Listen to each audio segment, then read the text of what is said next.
वो बूढ़े आदमी की लाश मिली, जिसके बाद वो गार्ड दौड़ता हुआ वार्डन को बुलाने के लिए गया और दूर से वार्डन को चिल्लाने लगा। उस रात तेज तूफानी हवाएं चल रही थीं, जिस वजह से कुछ भी सुनना बहुत मुश्किल था। वार्डन गार्ड की बातों को सुनने की कोशिश कर रहा था, लेकिन उसे कुछ भी सुनाई नहीं दे रहा था। अब यहाँ एडमन की बॉडी को जिन गार्ड्स ने उठाया था, वो 3 की गिनती के साथ एडमन को समुद्र के पानी में फेंकने वाले थे, लेकिन जैसे ही गार्ड 3 कहने वाला होता है, तभी एडमन पास खड़े वार्डन को बेल्ट से पकड़कर अपने साथ नीचे पानी में गिरा देता है। पानी से निकलने के बाद जब एडमंड ने पीछे मुड़कर देखा तो वहाँ वार्डन मौजूद था, और वो जो जुल्म पिछले 12 सालों से वार्डन ने एडमंड पर किया था, उसका बदला लेने का टाइम आ गया था। यहाँ एडमंड वार्डन को पानी में डुबो कर बड़ी बेरहमी से मार डालता है। इसके बाद वो बिना पीछे देखे समुद्र में दूर तक तैरता रहा। अगली सुबह जब एडमंड की आंख खुली तो वो एक आइलैंड पर था। पिछले 12 साल बाद खुले आसमान में आजादी की सांस लेने के बाद एडमंड काफी खुश हो जाता है। खुशी के मारे वो पागलों की तरह यहाँ वहाँ भागने लगता है, लेकिन उसकी खुशी कुछ ही देर की मेहमान थी। तभी वो देखता है कि कई सारे लोग उसे देख रहे हैं। दरअसल ये सभी समुद्री लुटेरे थे, और ये सभी लुटेरे यहाँ अपने एक साथी को मारने आए होते हैं, जिसने लुटेरों के सरदार को धोखा दिया था। वो लुटेरे एडमंड को पकड़ लेते हैं, और लुटेरों का सरदार एडमंड से कहता है कि मैं तुम्हें जिंदा छोड़ दूंगा, लेकिन एक शर्त पर, तुम्हें हमारे एक गद्दार साथी के साथ लड़ना होगा, जिसे हम वैसे भी मारने वाले थे। अगर ये हमारा साथी जेकब तुमसे जीत गया तो वो हमारी टीम में वापस शामिल हो जाएगा, लेकिन अगर तुम जीत गए तो हम तुम्हें छोड़ देंगे। अब यहाँ एडमंड के पास कोई दूसरा रास्ता नहीं था, क्योंकि अगर वो इनकार करता तो लुटेरे उसे मार देते। इसलिए एडमंड जेकब से लड़ने के लिए मान जाता है। जल्द ही दोनों के बीच मुकाबला शुरू हुआ। जेकब तलवारबाजी में काफी माहिर था, लेकिन एडमंड के सामने वो ज्यादा देर तक टिक नहीं पाया, क्योंकि एडमंड ने यह सारी टेक्निक उस बूढ़े उस्ताद से सीखी थी। आखिर में एडमंड जेकब पर वार करके उसे जमीन पर गिरा देता है, लेकिन एडमंड उसे मारता नहीं, और एडमंड लुटेरों के सरदार से कहता है कि हम दोनों तुम्हारे लिए काम करेंगे, इस तरह से तुम्हारी टीम और भी मजबूत हो जाएगी, और मैं जेकब की जिम्मेदारी लेता हूँ कि आज के बाद यह तुम्हें कभी धोखा नहीं देगा। एडमंड की बात लुटेरों के सरदार को ठीक लगती है, और लुटेरों का सरदार एडमंड की रहमदिली से काफी इम्प्रेस हो जाता है। यहाँ जेकब भी कसम खाता है कि आज के बाद मैं अपनी पूरी जिंदगी तुम्हारी गुलामी करूंगा। इसके बाद ये सभी शिप के जरिए फ्रांस की तरफ निकल पड़ते हैं। रास्ते में लुटेरों का सरदार एडमंड के लंबे बाल और दाढ़ी को देखकर उससे कहता है कि तुम यहाँ कैसे आए और तुम्हारे साथ क्या हुआ है, जिस पर एडमंड उसे अपनी पूरी कहानी सुना देता है। एडमंड की पूरी कहानी सुनने के बाद लुटेरों का सरदार एडमंड की तकलीफ समझ पाता है और एडमंड को आजाद कर देता है ताकि वो अपना बदला ले सके। यहाँ जेकब भी एडमंड के साथ आता है, क्योंकि एडमंड ने उसकी जान बचाई थी। इसके बाद एडमंड सीधे उस कंपनी के मालिक के पास गया जहाँ आज से 13 साल पहले एडमंड काम करता था, लेकिन 13 साल बाद अंदर जाकर वो देखता है कि सब कुछ बदल चुका है और अब एडमंड भी पूरी तरह से बदल चुका था। इसलिए कंपनी का मालिक भी उसे नहीं पहचान पाता। ये वही कंपनी का मालिक है जिसने 13 साल पहले एडमंड को शिप का कैप्टन बनाया था। यहाँ एडमंड भी इस कंपनी के मालिक को अपना नाम मोंटे क्रिस्टो बताता है और इस कंपनी के मालिक से कहता है कि मैं एडमंड का दोस्त हूँ और मैं एडमंड के फैमिली के बारे में जानना चाहता हूँ। यहाँ वो बूढ़ा आदमी एडमंड से कहता है कि एडमंड को नेपोलियन का साथ देने पर उसे देश का गद्दार माना गया, और जब यह खबर एडमंड के पिता को मिली तो एडमंड के पिता ने खुद को फांसी पर चढ़ा दिया। यह सुनकर एडमंड को काफी गहरा सदमा लगा। एडमंड उसे पूछता है कि एडमंड पर देश की गद्दारी का इल्जाम किसने लगाया था, जिस पर वह बूढ़ा आदमी जवाब देता है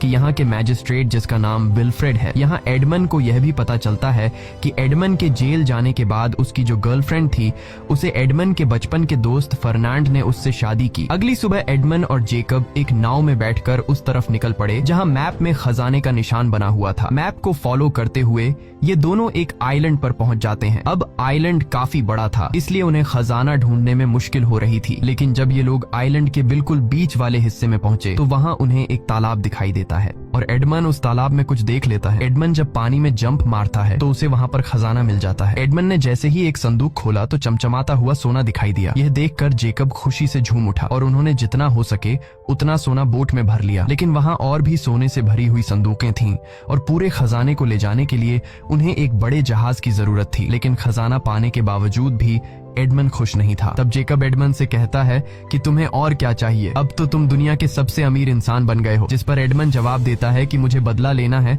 इस दौलत को मैं सिर्फ अपने बदले के लिए इस्तेमाल करूंगा। और यहाँ आता है कहानी में सबसे बड़ा ट्विस्ट। सबसे पहले एडमंड अपना नाम बदलता है और अपना नाम रखता है काउंट ऑफ मोंटे क्रिस्टो। इसके बाद एडमंड ने एक बड़ा आलीशान घर खरीदा और अपने आप को फ्रांस के एक नए रईस के रूप में सबके सामने पेश किया। साथ ही उसने अपने आसपास के बाकी रईस लोगों को भी अपने शानदार घर में एक पार्टी के लिए बुलाया। एडमंड के लाइफस्टाइल को देखकर पूरे फ्रांस में लोग एडमन को जानने लगे। लोग अब एडमन में दिलचस्पी लेने लगे, लेकिन असल में यह एडमन यह सब अपने धोखेबाज दोस्त फर्नांड का ध्यान खींचने के लिए कर रहा था। पर फर्नांड तो इस पार्टी में आया ही नहीं। ये सुनकर एडमन गुस्सा हो जाता है और सबसे पहले एडमन पता लगाता है कि फर्नांड की कमजोरी क्या है। तब एडमन को पता चलता है कि फर्नांड ने बैंक से लोन लिया है, जिसके बाद एडमन अपने आदमियों से कहता है कि इस बैंक को खरीद लो और एडमन को लोन वापस मांगने के लिए प्रेशराइज करो। वहीं हम फर्नांड को देखते हैं। फर्नांड ने मर्सिडीज से शादी तो कर ली थी, पर उसे कभी खुशियां नहीं दे सका। फर्नांड हर रोज दूसरी लड़कियों के साथ एंजॉय करता और अपना ज्यादातर टाइम जुए और शराब में बर्बाद करता। वहीं एडमन को जेकब ने खबर दी कि फर्नांड का एक बेटा भी है। ये सुनकर एडमन ने एक तगड़ा प्लान बनाया। एडमन ने अपने लुटेरे साथियों के साथ मिलकर फर्नांड के बेटे को किडनैप करवाया, ताकि फिर एडमन खुद मसीहा बनकर उसे बचा सके। और होता भी ऐसा ही है। एडमन फर्नांड के बेटे के पास आता है और उसे किडनैपर्स से छुड़ा लेता है। फर्नांड के बेटे रॉबर्ट को लगा कि एडमन ने उसकी जान बचाई और वह एडमन से काफी खुश हो जाता है, लेकिन असल में यह एडमन का बनाया हुआ चाल था, जिसे रॉबर्ट समझ नहीं पाया। रॉबर्ट एडमन का शुक्रिया अदा करता है और एडमन से रिक्वेस्ट करता है कि कुछ दिन बाद मेरा जन्मदिन है, आप उस पार्टी में जरूर आना। यहाँ एडमन पहले तो कुछ नखरे दिखाता है और फिर मान जाता है। इसी पार्टी में रॉबर्ट ने अपने पिता फर्नांड को एडमन से मिलवाया। वो दोनों 13 साल बाद एक दूसरे के आमने सामने थे। एडमन का हुलिया अब इतना बदल गया था कि फर्नांड उसे पहचान नहीं पाया, लेकिन मर्सिडीज ने जैसे ही एडमन को देखा, उसे एक अजीब सा एहसास हुआ और वो समझ नहीं पाई कि यह है कौन, पर उसे एडमन का चेहरा जाना पहचाना लग रहा था। यहाँ मर्सिडीज एडमन का शुक्रिया अदा करती है उसके बेटे की जान बचाने के लिए। इसके बाद एडमन फर्नांड से मर्सिडीज के साथ डांस करने की इजाजत मांगता है, तो फर्नांड उसे इजाजत दे देता है। डांस करते हुए मर्सिडीज एडमन से कहती है कि मुझे तुम्हारा चेहरा किसी की याद दिलाता है जिससे मैं बहुत ज्यादा प्यार करती थी। तब मॉन्टे क्रिस्टो यानी कि एडमन उससे पूछता है कि वो आदमी अब कहाँ है। तब मर्सिडीज जवाब देती है कि वो मर चुका है। डांस करने के बाद एडमन अपने काम पर लग जाता है, लेकिन मर्सिडीज की नजर एडमन पर होती है और जब एडमन खास तरीके से अपने बालों को घुमाता है तो मर्सिडीज उसे फौरन पहचान लेती है,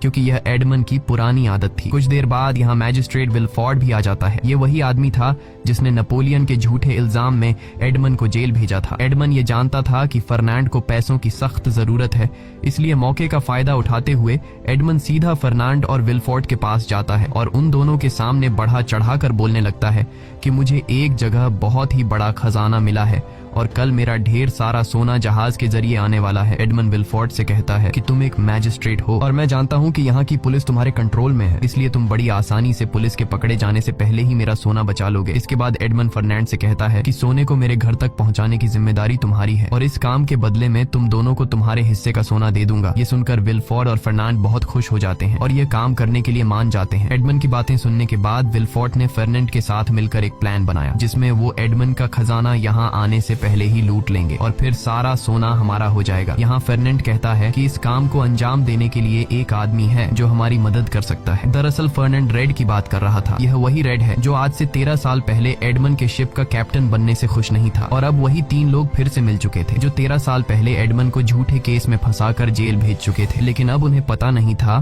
कि एडमन ने जानबूझकर उन तीनों को इकट्ठा किया है। पार्टी खत्म होने के बाद मर्सिडीज चुपके से एडमन की घोड़ा गाड़ी में आई और रोते हुए बोली कि मुझे पता है तुम एडमन हो, क्योंकि मेरी आंखें धोखा नहीं खा सकती। जिस पर एडमन ने जवाब दिया कि कौन सा एडमन जिसके मरने के 1 महीने बाद तुमने शादी कर ली? मैं वो एडमन नहीं हूँ और वो एडमन अब मर चुका है। दरअसल एडमन आज भी मर्सिडीज से प्यार करता था, लेकिन एडमन को डर था कि यह सच इस बदले के प्लान को बिगाड़ ना दे, इसीलिए एडमन मर्सिडीज को अपनी बग्घी से उतार देता है। अगले दिन हम देखते हैं कि रेड ने एडमन का सोने से भरा हुआ जहाज लूट लिया है, लेकिन उसे पता नहीं था कि एडमन पुलिस के साथ उसका पहले से ही इंतजार कर रहा है और तभी वहां पुलिस आकर रेड को अरेस्ट करने लगती है। अब जैसे ही रेड वहां से भागने वाला होता है तब उसके सामने एडमन आ जाता है और एडमन उसके गले में रस्सी का फंदा डाल देता है। रेड को मारने से पहले एडमन उसे अपना चेहरा दिखा देता है ताकि उसे याद तो आ जाए कि वो किस गुनाह के लिए मरा है। अब एडमन का अगला टारगेट था मैजिस्ट्रेट विलफोर्ड, क्योंकि मैजिस्ट्रेट विलफोर्ड के एडमन पर गद्दारी के इल्जाम की वजह से एडमन के पिता ने अपनी जान ले ली थी और साथ ही साथ एडमन को पिछले 13 सालों से जेल में रहना पड़ा। इसके बाद एडमन सीधा मैजिस्ट्रेट विलफोर्ड के पास जाता है और उसे कहता है कि क्या तुमने मुझे पहचाना? तब विलफोर्ड उसे पहचानने से इनकार कर देता है, जिसके बाद एडमन उसे अपनी सारी सच्चाई बताकर कहता है कि मैं एडमन हूँ जिसे तुमने आज से 13 साल पहले एक झूठे केस में फंसाया था। बातों ही बातों में एडमन मजिस्ट्रेट विल्फोर्ड से सारी सच्चाई उगलवा लेता है। मजिस्ट्रेट विल्फोर्ड कहता है कि हाँ, मैंने ही तुम्हें फंसाया था और मैंने अपने पिता को बचाने के लिए तुम पर गद्दारी का इल्जाम लगाकर तुम्हें जेल भेजा। विल्फोर्ड एडमन से कहता है कि तुम कुछ भी नहीं कर सकते क्योंकि तुम्हारे पास मेरी इन बातों का कोई भी सबूत नहीं है। ये सुनकर एडमन मुस्कुराता है और तभी पीछे से पुलिस कमरे में आ जाती है, जिन्होंने चुपचाप विल्फोर्ड की सारी बातें सुन ली थी। अब पुलिस विल्फोर्ड को पकड़कर वैसे ही बग्घी में बंद करने लगती है जिस तरह की बग्घी में उसने एडमन को जेल में भेजा था। लेकिन उस बग्घी में एडमन ने विल्फोर्ड के लिए एक गन रखी थी। विल्फोर्ड को जैसे ही वो गन मिलती है, वो गन उठाकर खुद को शूट करने लगता है, लेकिन उसमें गोली नहीं होती। तब एडमन उसके पास आता है और उसे कहता है कि मैं तुम्हें इतनी आसान मौत नहीं दूंगा। जिसके बाद एडमन विल्फोर्ड को उसी जेल में भेज देता है जिसमें एडमन ने 13 साल गुजारे थे। दूसरी तरफ हम फर्नांड को देखते हैं जो भागने की तैयारी कर रहा होता है क्योंकि उस पर बैंक का ढेर सारा लोन चढ़ चुका होता है और उसने रेड और मैजिस्ट्रेट विल्फोर्ड के साथ मिलकर मोंटे क्रिस्टो यानी कि एडमन का सोना चुराने की कोशिश की थी। यहाँ फर्नांड मर्सिडीज से कहता है कि तुम भी मेरे साथ चलो, लेकिन मर्सिडीज उसके साथ चलने से साफ मना कर देती है। फर्नांड कहता है ठीक है, तुम्हारी मर्जी, लेकिन मैं अपने बेटे रॉबर्ट को ले जाऊंगा। जिस पर मर्सिडीज उसे बताती है कि रॉबर्ट उसका बेटा नहीं बल्कि एडमन का बेटा है। मर्सिडीज कहती है कि यही वजह थी कि एडमन की मौत के बाद मैं इतनी आसानी से तुमसे शादी करने के लिए तैयार हो गई। ये सुनकर फर्नांड को बहुत गुस्सा आता है और वो अकेला ही निकल पड़ता है। वो सीधा उस जगह पर जाता है जहाँ पर उन्होंने एडमन का खजाना चुरा कर छुपाया था। लेकिन वहाँ जब फर्नांड संदूक खोलकर देखता है तो संदूक में सोने की जगह मिट्टी रखी होती है और जब फर्नांड दूसरा संदूक खोलता है तो उसमें एक शतरंज का राजा रखा होता है। यह वही शतरंज का राजा था जो कभी फर्नांड ने एडमन को दिया था और यह देखकर फर्नांड समझ जाता है कि एडमन अभी भी जिंदा है। तभी पीछे से एडमन भी आ जाता है और एडमन अपने पुराने रूप में होता है, जिसे देखकर फर्नांड उसे पहचान लेता है कि मैं जिसे मोंटे क्रिस्टो समझ रहा था वो असल में एडमन है। इसके बाद उन दोनों के बीच फाइट हो जाती है और बड़ी आसानी से एडमन फर्नांड की तलवार नीचे गिरा देता है और जैसे ही एडमन फर्नांड को मारने वाला होता है तभी बीच में फर्नांड का बेटा रॉबर्ट आ जाता है और कहता है कि मैं अपने पिता को ऐसे मरने नहीं दूंगा। मौके का फायदा उठाते हुए फर्नांड जल्दी से अपनी बंदूक में गोली भर लेता है। तभी मर्सिडीज भी वहां पहुंच जाती है और वह अपने बेटे रॉबर्ट से कहती है कि तुम्हारा पिता फर्नांड नहीं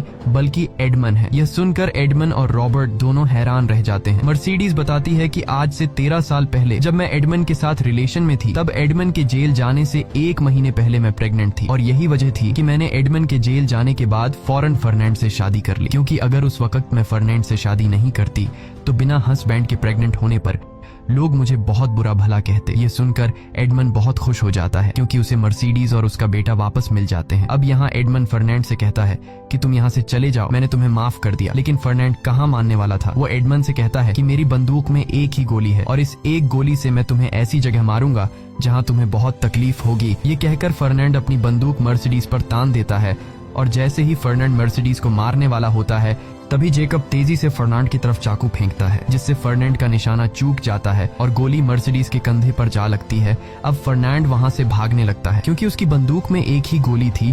तब एडमन भी उसका पीछा करता है और उन दोनों के बीच फाइट होने लगती है। ये फाइट काफी देर तक चलती है, लेकिन आखिर में एडमन फर्नांड को मार देता है। अपने बदले की आग बुझाने के बाद एडमन अपनी वाइफ मर्सिडीज और अपने बेटे रॉबर्ट को लेकर उसी आइलैंड पर जाता है जहाँ की एक जेल में उसने 13 साल गुजारे थे। वहां एडमन अपने बूढ़े मास्टर को याद करता है और अपने मास्टर की इच्छा के मुताबिक तलवार वहीं छोड़कर कसम खाता है कि आज के बाद मैं अपनी सारी दौलत अच्छे कामों में लगाऊंगा। सबसे पहले एडमन उस आइलैंड को खरीद लेता है और उस आइलैंड की जेल में मौजूद सभी कैदियों को आजाद करके जेल को हमेशा के लिए बंद कर देता है ताकि किसी को भी वो सब न सहना पड़े जो उसने खुद सहा। इसी के साथ ये कहानी खत्म हो जाती है। अगर आपको ये वीडियो अच्छी लगी हो तो हमारे चैनल को सब्सक्राइब और वीडियो को लाइक जरूर कीजिएगा।